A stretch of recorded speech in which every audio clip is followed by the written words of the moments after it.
Is your team not performing well? Is morale low and turnover high? Are you falling further behind the competition? I'm here to help. I'm Shani Magoski, and this is the Leadershifter Show, where business strategy and culture finally meet. Explore shifts of all kinds required to build cultures of trust, engagement, and execution excellence. I promise I am not your typical boring leadership consultant, and I will help you and your team get your shift together. Hello, Leadershifters, and welcome to another episode of the Leadershifter Show with Shani.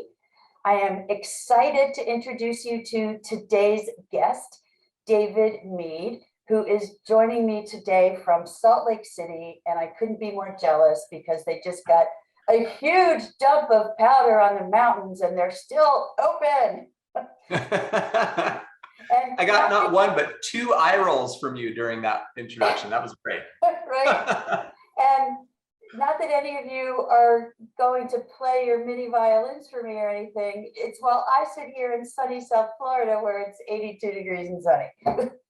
So, I just, having lived in Vail for 13 years, I miss the mountains and I certainly miss skiing. So folks, David has a really interesting background and a very interesting future, of course. He worked for 10 years for Simon Sinek, who most of you probably know well. He did a TED Talk, and David actually co-authored a book with Simon about his tool, the power Find Your Why. And it's become a phenomenon in corporate America and frankly, in all over the world. Just the what's your why, find your why, because it's much more important to start with why than to start with the what or the how. And David is now in business for himself and up to some exciting things. So we'll talk about all of that and more on today's episode. David, welcome to the show. Thanks, Shani. Good to be here. Fantastic. So let's actually back up to how you got connected with Simon Sinek in the first place. So sort of like the earlier part of your career and how you transitioned to that. Sure. So it's one of those completely unlikely stories that it's fun to tell, and it's just fun to have that as part of my personal past. But I started my career in corporate training. I was doing sales training, and I had just been hired by this little sales startup here in Salt Lake City.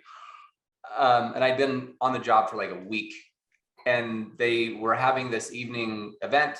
And they said, hey, you should come. We're going to bring in a guest speaker. And so I thought, sure, I'll show up.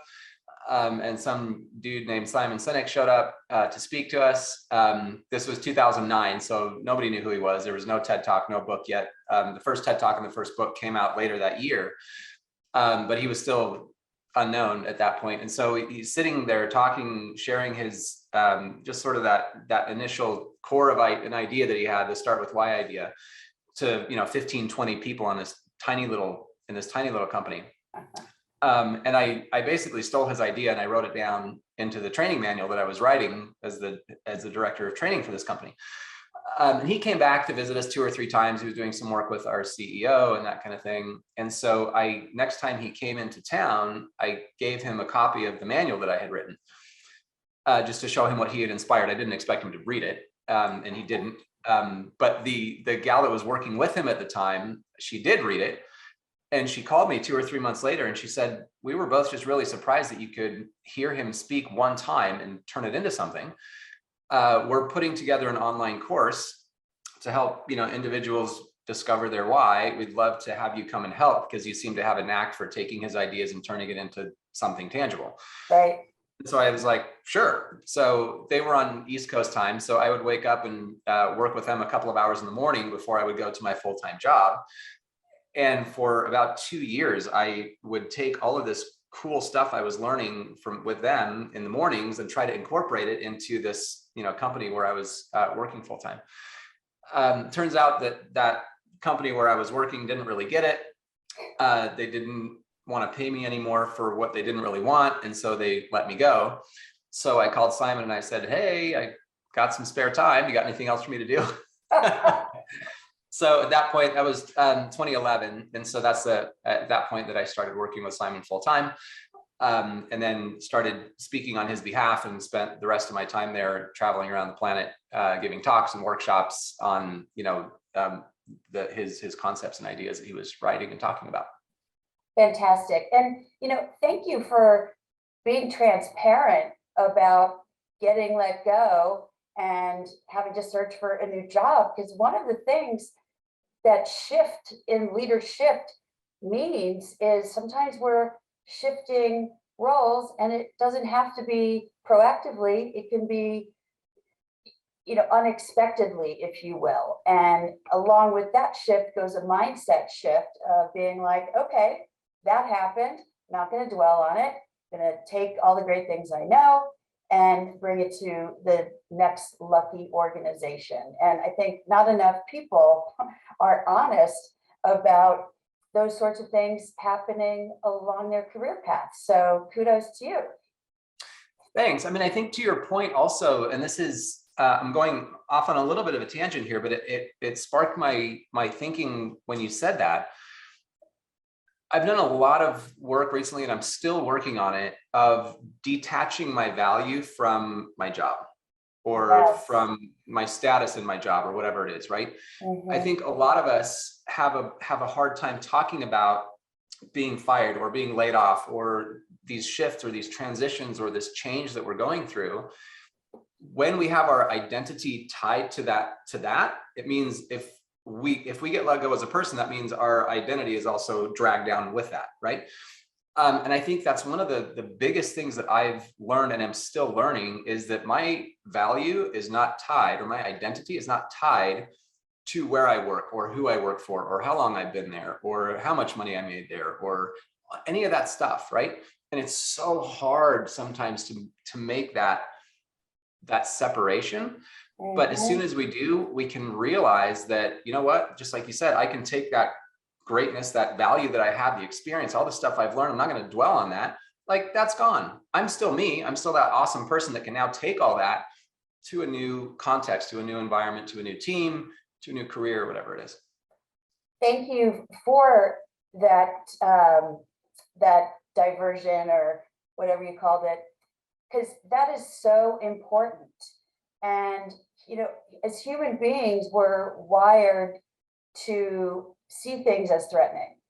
And then in this day and age, it's okay, protect our ego, protect our status. And the simple way to put it is there's two different sides of the same coin. Human beings want to look good and they want to avoid looking bad. And one of the main things that we all think makes us look good is what we do for a living.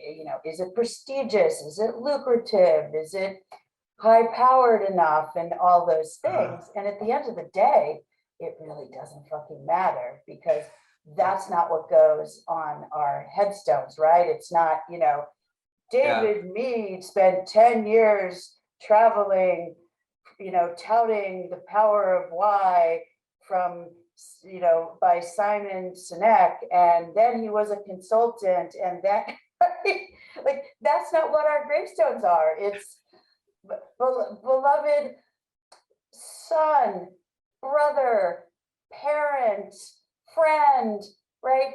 And that's what our legacy is how much joy we've had and how much connection we've made to other people.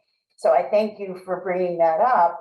And I want to encourage all of you who are listening or watching to ponder that for yourselves. Like, what do you base your identity on? Is it some sort of external factor, or is it something that you know within yourself, which is the more, let's just say, the more evolved identity view?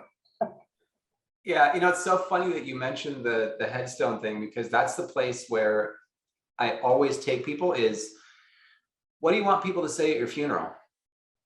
I have never been to a funeral where the deceased person's net worth was mentioned, ever. Right? So, I mean, we're going to get to that point where eventually we realize that none of that other stuff really matters anyway. Yeah. Why wait until we're 70 or 80 or 90 or about to die to get to that point? Like, Yep. we can recognize that right now. And that doesn't mean there's anything wrong with making money or having a good job or, being a CEO. All that stuff is fine. Yep. But the relationship that we have with that, it's not about how do we get more for ourselves. It's how do we use the money or the position or the resources or the influence that we have to lift other people up around us. We can still have all that stuff and do all the good that people will talk about at our funerals, right? That's It's just the right. relationship we have with those things. That's right. I mean, that's what people are now saying about Melinda Gates, for example, and Bezos's ex-wife. They're taking their net worth and joining the club to give most of it away before they die, and their philanthropy is what will be talked about. Sure. Ladies, not that I'm wishing anything on you, but that's what will be recognized in their eulogies. And to take us down another tangent, it won't be too much of a rabbit hole, but I gave a eulogy at my mother's funeral about 3 years ago, and she was a teacher. Mhm. And I didn't focus on, she showed up in the classroom every day and she taught X number of classes a week and she taught at these schools. No, it was about the impact that she had on students, things that she knew and things that sadly she didn't know until after she passed away. And my sister and I got deluged with emails and text messages and Facebook IMs when they heard or read about my mom's passing, like, oh, your mom had this impact on me, and oh, your mom taught me this, and I do this in life because of something your mom encouraged me to do. And this was back in the 70s and 80s that those students were voicing this stuff from. And it was really lovely for us to hear that and to be able to talk about those things, share those things at her memorial service. Absolutely. Yeah. So let's get back on track, which is to ask, what was your experience working with Simon like, especially as he went from relative obscurity, then doing the TED Talk, and suddenly really being on a worldwide radar screen? Yeah, it's really interesting because I've never had that experience of seeing something go from nothing to like something, Right. So major something like, is a bit of an understatement. So it's interesting. I think the turning point was around, I don't know, 2015 or so, maybe, because anytime before that, you get the standard question, so what do you do? And I would always kind of tentatively put it out there, like, do you know who Simon Sinek is? No idea, right? And in about 2015, it started to like flip on the other way, and people are like, "Oh yeah, I do know that guy," And so it was interesting to from that perspective, but also I remember in the really, really early days, I think again I had been with him full time only for a couple of weeks. I think he happened to be doing an event in Paris, and so he flew me and the other gal that was working with him at the time, was just 3 of us at the time, out there to sort of have this, offsite and sort of plan, like, okay, this might be a thing. Like, what are we going to do with it? And I remember him saying that he's like, we'll know that we've been successful when the term why is just part of the vernacular. Like, people just use it, Yeah. Start with pourquoi. Yeah, totally. I mean, the book's been translated into dozens of languages, so you got all kinds of translations out there. But that has totally happened. And I won't say that it's 100% him. I mean, it's gotten out there enough that where, I'm sure some people are using it who have never heard of him before.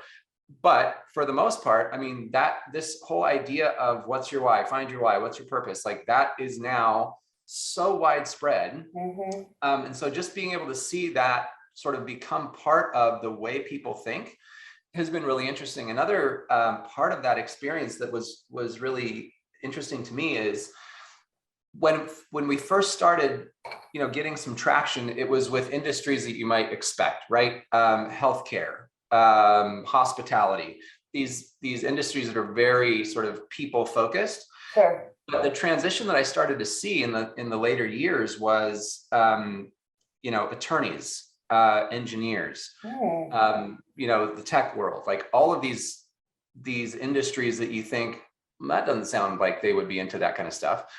They started picking up on this as well. And now I feel like it's just become sort of, even though not everybody does it, I think every organization is at least conscious that that's something that's pretty important for us to, and again, the core message that Simon started with was this idea of purpose, and it evolved and morphed into, leadership and creating a great culture and like all those things, which are now so important, especially when you take into account the last, 2.5 years that we've been in, and how much more difficult it is to establish and maintain a really healthy and a strong culture with hybrid work or remote work.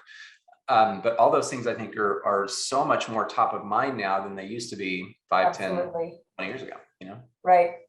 Yeah, I love it. I mean, he was definitely an innovator in bringing in, like, stepping back from just executing, right? The way I like to describe it is business used to get done sort of, instead of ready, aim, fire, it was fire, ready, aim, or, some combination of that. But we got to get ready to fire, and we can't aim unless we have a why and we know what our purpose is and where we're going, and in service of what. And I feel like he brought out a renaissance in the concentric circle market. Because it is a nice, simple way to illustrate it.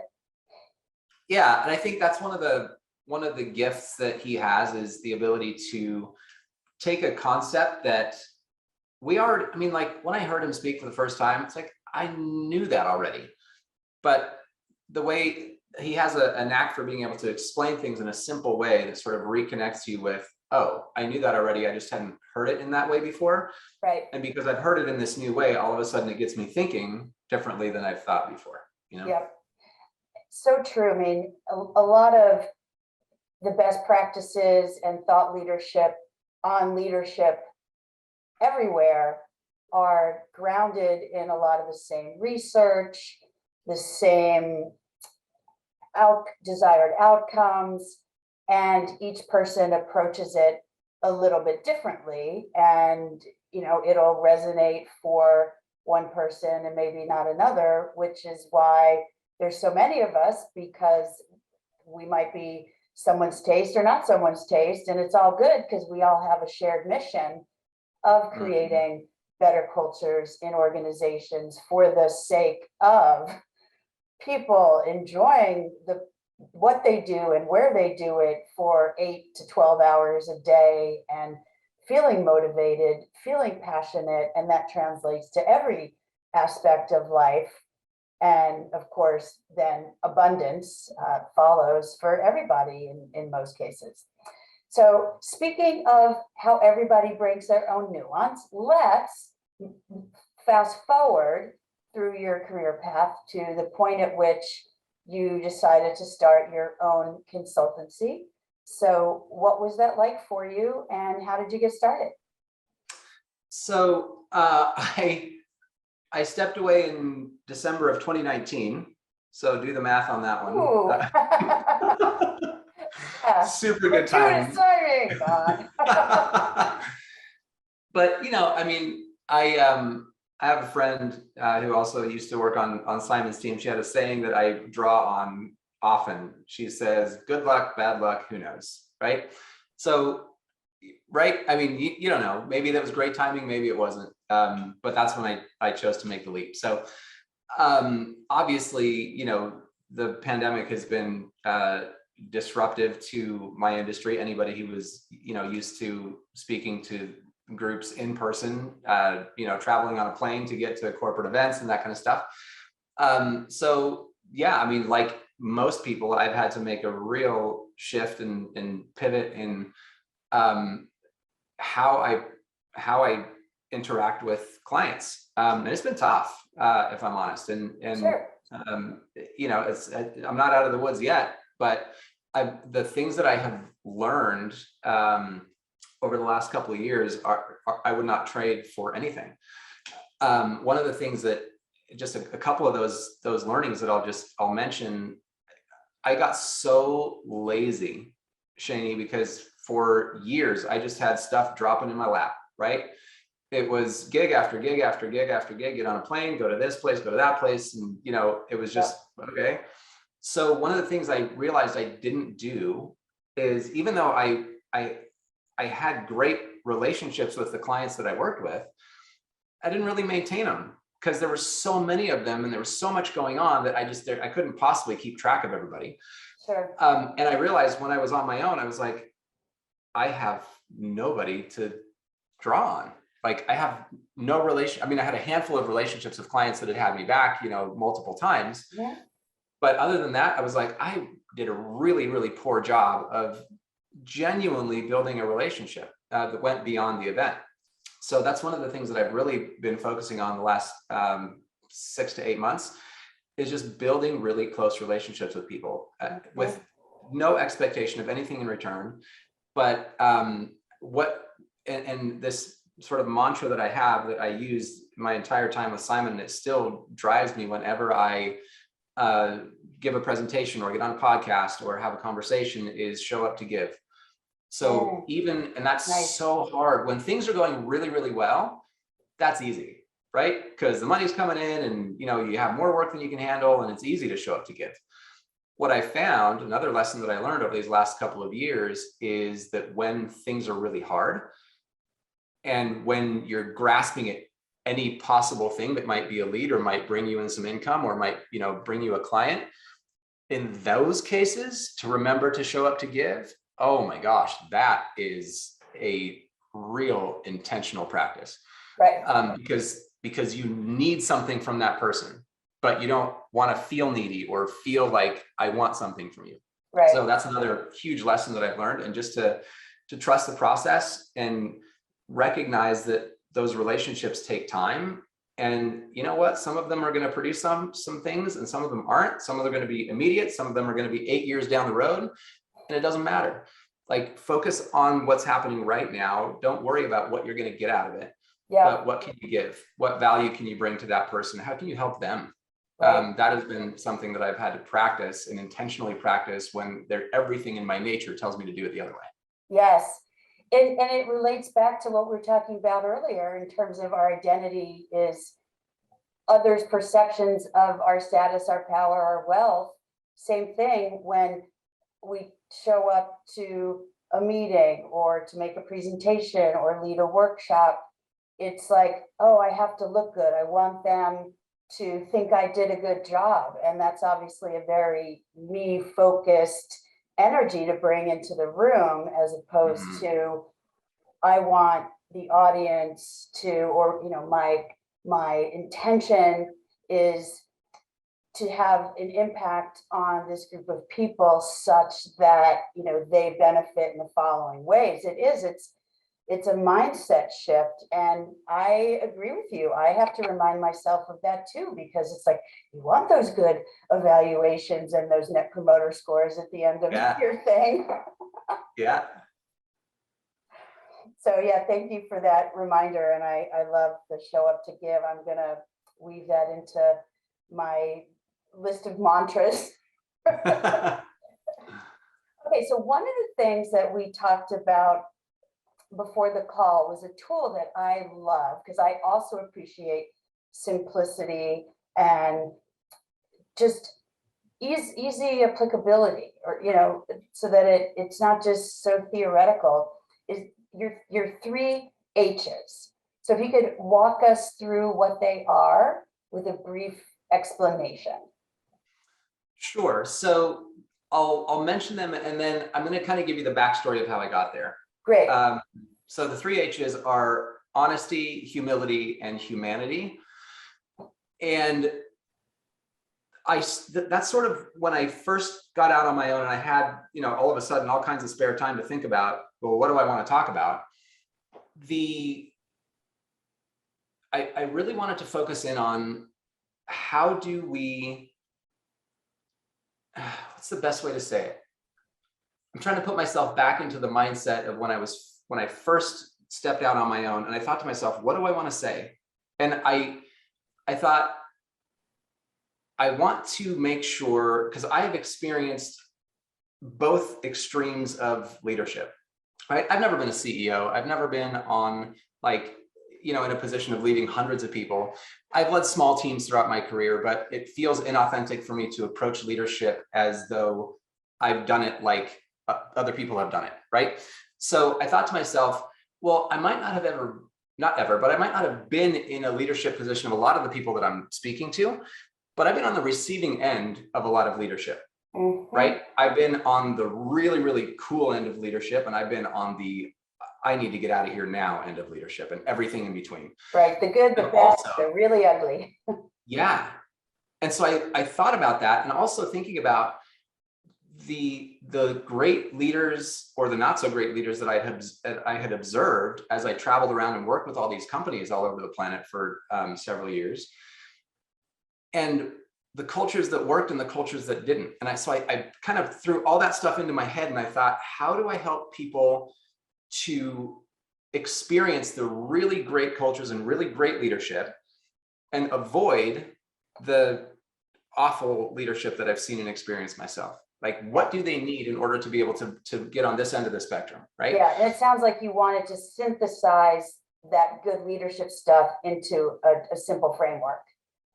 I did. And so what I did to get to those 3 H's, they're not just random because they happen to start with H, it sort of popped out of the funnel that way. But what I did is I thought about, okay, if I think about all the incredible leaders that I've had, or all the people that I look up to, all the leaders that I've seen and observed in these companies that I've worked with, what are the traits and characteristics that they have? And I jotted down, all of them on a page. And there were a couple dozen of them.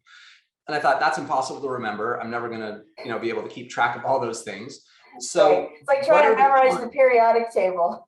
Yeah, totally. And it's like, I mean, that's very hard to not only remember, but also to implement, right? Sure. And so I looked for patterns, or I looked for alignment, and I thought, which go together, and how do these sort of fall out? And through that process, I realized that everything on my list really fell under one of those 3 buckets of honesty, humility, or humanity. So that's sort of the backstory of how I got to those. And so we'll dive in and just talk about each one very briefly, and you can ask whatever questions you want. But honesty, and again, there's the dictionary definition to some of these things, which are fine, but I personalized it a little bit to what it really means for me in the context of leadership, right? And one other just quick side note on leadership, again, because I hadn't been in a position of leadership like a lot of the people that I share this information with, the way that I approach it is, and the way that I've thought about leadership forever, is leadership is not a role or a title or a position, right? It's the influence that we have. We can be the lowest person on the totem pole and still have influence. We all have influence. If we have people around us, we all have influence, right? We're all leaders. If people choose to follow us, what we say or what we do, it makes us a leader, right? And so it's a way of showing up in the world. Yeah. And so rather than putting that label on it, and this is how you be a great leader, it's really more about, this is how we become better human beings who influence. And if we happen to be in a position with, leadership in our title, great, but it's the same for everybody. Sure. And so starting with the idea of honesty, to me, it's really around aligning what we tell people that we stand for with the actions that we take. How many times, and this goes for individual level as well as organizational level, right? How many times have we run across a person who has said they stand for one thing, and then we see them violating that value? Or an organization that says, our people are our number one priority, but then they'll step on their people in order to make a client happy, or all of these things. And that lack of consistency between what we say and what we do sort of makes us cock our head and go, that doesn't feel right to us, right? Right. I love that, and the opposite of that is hypocrisy, also an H. Right. And I actually, yeah, I talked about that a bit in that honesty piece. Is when we're not doing that, we're being hypocritical, right? So that honesty of being able to be really clear about what we stand for and who we are and what we believe in, and matching that with our actions. Now, nobody's perfect. We're human. We're going to screw it up. That's fine. But when that separation occurs, when we act in a way that's not in line with what we say we stand for, again, honesty comes in again, where we recognize that and we do the work that we need to in order to repair that and to fix it and to get back into alignment. So that's the honesty piece. Humility, obviously a lot of what it sounds like, but as we were talking about just a few minutes ago, so often when we tie our identity to our position or our paycheck or our status or whatever it is, we make decisions based on ego.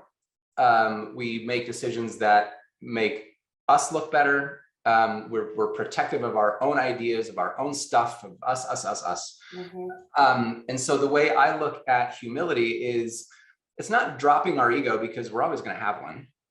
It's having a healthy relationship with it and recognizing when it creeps in, right? Mm-hmm. And I feel like one of the major times that it creeps in for us at work especially is when our weaknesses are brought to light, right? When we're called out for doing something, making a mistake, doing something that was maybe, not what we should have done, especially if we're in a leadership position, that can kind of make us bristle, and that wall goes up and we start to defend ourselves or blame other people or other circumstances or situations for what went on, right? Yep. So humility is really, it's about two things for me. One is being able to recognize our weakness without that defensiveness and owning our part for whatever we did. And second, it's about having confidence in our strength. Humility is not about being meek or weak or less than or any of that stuff that people are so afraid of. Right. Humility is also recognizing, I'm good at this. I have this experience. I have this influence. I have this authority. But how do I use it? Recognizing that strength and not using it to make ourselves better, but how do we use all those things to make the people around us better? Right. And so that humble confidence is what I call that. But how do we show up confident, but not like overbearingly powerful with our ego, but confident enough that we know who we are, we know what we're good at, and we use those abilities, the talents, the gifts that we have to lift up the people around us. So that's the humility piece. The third part, I think, is that's the humanity part. To me, these three things you can't have one without the others. Mm-hmm. It's sort of like concrete, right? Concrete has 4 or 5 very basic ingredients, but if you leave one out, it's not concrete and it falls apart. Right. So you can be honest and you can be humble, but if you're not human, which means you genuinely care about the experience you create for another person, it really doesn't matter if you have those other things, right? And they all sort of overlap and align, and they're not mutually exclusive. They sort of all meld together. You have to have all three in order to be this type of leader that creates trust and human connection with people. Yeah. So humanity is really about helping people to feel valued and valuable, seeing the human being behind the employee in a work scenario, mm-hmm. And doing the little things that just make people feel seen and heard. It's like, it's so deceivingly simple, but so many people just skip over it. They think we have to have an initiative, or we have to have a policy, or we have to have a this or that or whatever. It's as simple as just picking up your phone when a person on your team crosses your mind and say, hey, you just popped into my head. I was thinking about you. I hope you're doing okay. Like, that's it. And just that makes people feel like, oh, somebody is thinking about me, recognizes that I exist.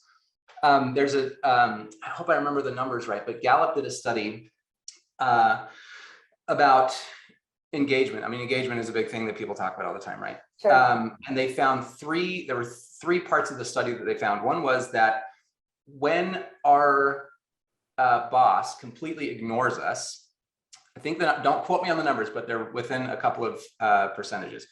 44% of us will actively disengage when we're ignored by our boss.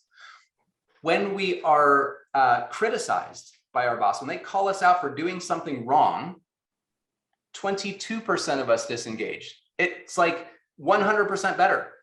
Like, at least they know we exist, right? Right. But if they only say one positive thing about us, we are 1% likely to disengage. It's not that hard. Like, Right. just recognizing the good that people are doing, calling out, giving feedback on what you're doing well, rather than only on what you screwed up or what you can do better, or where we need to improve, or blah, blah, blah, that stuff. Yep. Just say one positive thing that makes a person feel seen and heard, and engagement numbers skyrocket.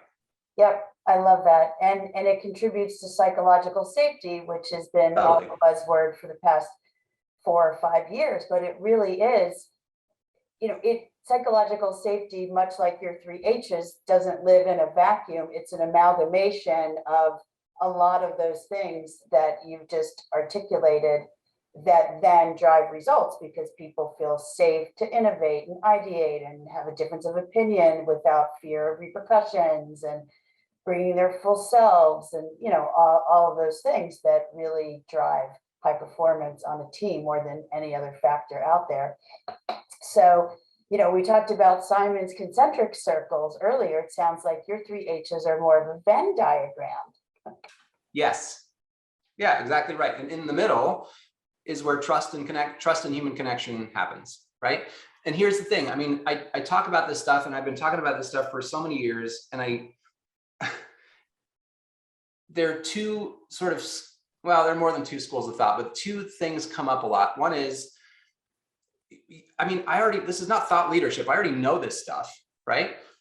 So my question is, well, why aren't we doing it? And that's something that I'm exploring and helping people get over the things that keep them from doing the things they know they should do. Yep. But then another big school of thought is, well, that's all like fine and good and, airy fairy mushy stuff that doesn't really affect our business.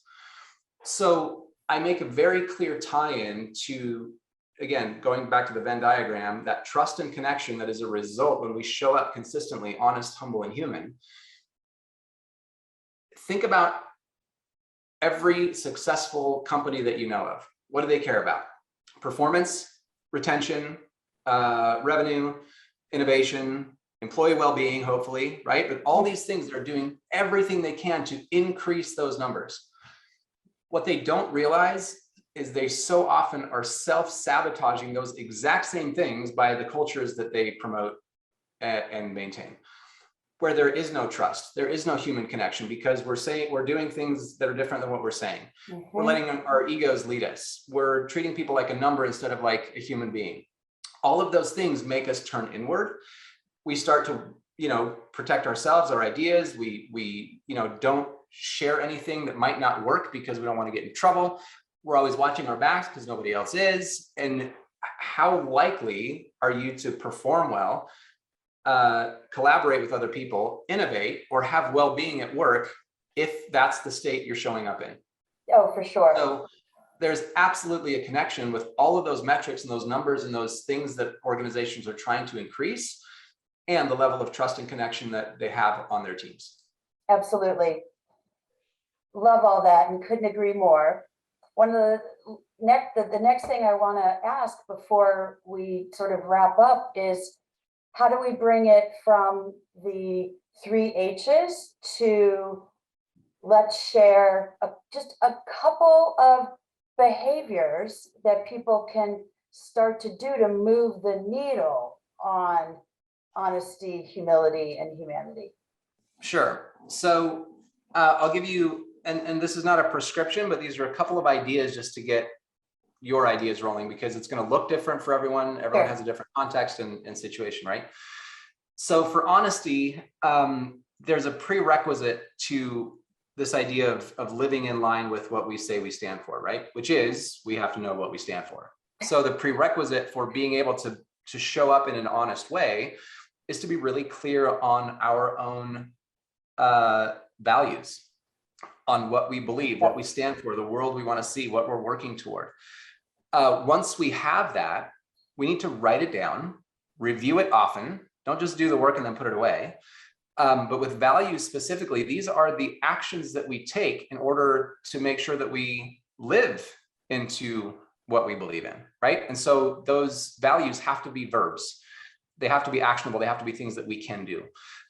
So a practice, once you've done that sort of prerequisite work and written that stuff down, this is one of the things I've been doing for the last several months is every week I'll look at one of my values and one of the associated actions. I have 2 or 3 for each one.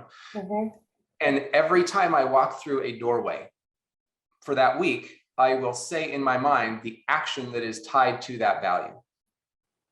So, and I forget, doorways every once in a while, but create some sort of a trigger. Every time you sit down in your office chair, say in your mind that action that is associated with your value. The more we can remind ourselves of those things, and the more it gets into our bones, the more likely we are to actually show up in that way and be consistent. Right. It's like the advice that people give. If you want to instill something else into your morning routine, like a brief meditation or something, do it right before, right after you brush your teeth, because you're going to do that. So you stack the habit with something that is already cemented. I love that. Yeah, and I mean, for James Clear is a genius on that stuff. The book Atomic Habits. Yes. It's so good. And that's been a huge help to me in being able to incorporate some of these things into my day where normally I would forget about them. But those habit stacks and the triggers and those kind of things are really, really helpful for that. Yeah. One other I practice. just want to show you one more thing before you move on to the next thing.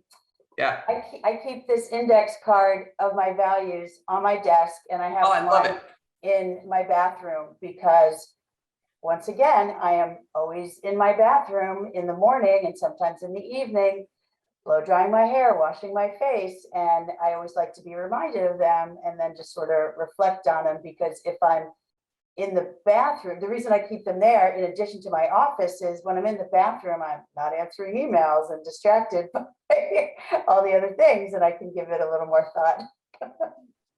I love that. And that was kind of a step that I skipped, which is write those things down on a sticky note and put it on your mirror, put it on your computer, put it in different places that you can see it.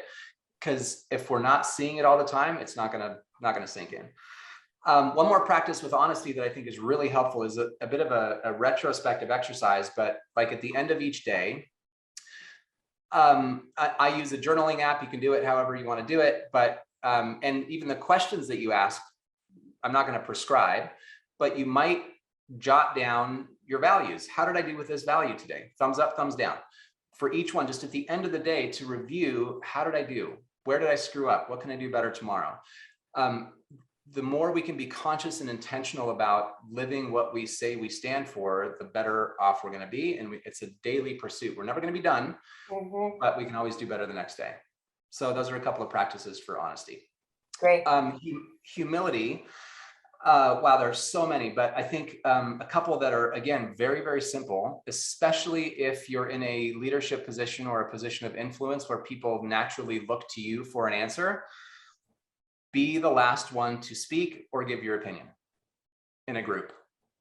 What I've seen happen so often is when a team is talking about, a strategy or next steps or whatever, if the leader speaks first and says, this is what I think we should do, magically, everybody's answers mirror the leaders, right? Of course. If you go last, you have the opportunity to hear what everyone else has to say, their opinions, their thoughts, their concerns about whatever it is. You can take all of that in and then give your answer. Yep. And it just gives you a nice opportunity to sit back and shine the light on somebody else. Which brings me to the second thing, is when you're recognized for something, share the spotlight, right? We never do anything great on our own. Even if we were working on the project by ourselves, we had maybe family at home that was supporting us while we were working long hours, right? Share the spotlight with them. Or if you did have a thought partner or somebody that was working on something with you, share it, always share it. And remind yourself that you're not the smartest person in the room. You're not the most important person in the room. Make sure that you think outside yourself. Yep, love that. Humanity, again, so many things, but a couple of simple ideas. This is one that I use all the time, and I mentioned it before, but I'll say it again. When a friend of mine or a neighbor or a team member, somebody pops into my head, I'll not necessarily always stop what I'm doing right in the middle if I'm in the flow of something, but when I get a minute, I'll pick up my phone and I will just send them a quick text. Hey, I was thinking about you. Just wanted to let you know that I love you, whatever it is, right? The other thing is handwritten notes. Yeah, lovely. Like, you could say the exact same thing in an email, but it feels so much better when they pull something out of the mailbox that you took time and energy to write, put a stamp on, walk to the mailbox, put it in there. Yeah, it takes longer, but it means more. So Right. just The the impact little is far things. greater. It shows so much more. Totally, yeah. thoughtfulness. Yeah. So a Great. couple things. Well, I love those. And I thank you for sharing your wisdom. And I'm guessing some of the content of the book you're planning to work on. Just a little plug for the future. Yeah. So David, how can people reach you if they're interested in learning more? You can go to my website, which is davidjmead.com. You'll get links to all my other stuff from there as well. But if you like LinkedIn better, you can go to LinkedIn. I'm at David J. Mead on LinkedIn as well. Terrific. And any parting words before I close us out? A couple things. So I absolutely love doing this work. And like I said, my intent in doing this is to help as many people as possible experience work in a way that is really, really meaningful for them. So I'm offering this to the first 5 people who reach out to me by email or however I get the correspondence is fine. But for the first 5 people, if you are struggling with something around culture or relationships or human issues at work, and you want to talk about it, and you want to see how to build trust and human connection, and to sort of take some positive first steps toward creating a stronger culture, reach out, and I'll offer the first 5 people a 45-minute session where we can just talk about that and maybe help brainstorm some ideas of some things you can do. Promo code leadership. Yeah. Awesome. Well, but it's very generous of you. It is happy to do it. Showing up to give. I love it. Always. And I appreciate it. So leadershifters, there was some massive meat in this discussion sandwich today, and I hope you took a lot away from it. Some of the things that I wrote down just as I was listening to highlight, of course, the 3 H's. What a great, easy to remember framework: honesty, humility, and humanity. And as part of that, detaching that identity from our ego. It's hard work, and it's kind of what life is all about at the end of the day. So really, like, I still struggle with it. David admitted he still struggles with it. Doesn't mean we can't do better, right? There is no such thing as ever getting it done or ever getting it right. Working on it daily in small little increments does help to move that needle and bring us more joy and fulfillment, which, by the way, not enough of us have. And of course, love some of the behavioral shifts that David recommended as part of each of those 3 H's. So super cool to have you on with us, David. Best of luck in continuing to grow your practice, and let's definitely keep in touch. Will do. Thanks, Jamie. Till next time.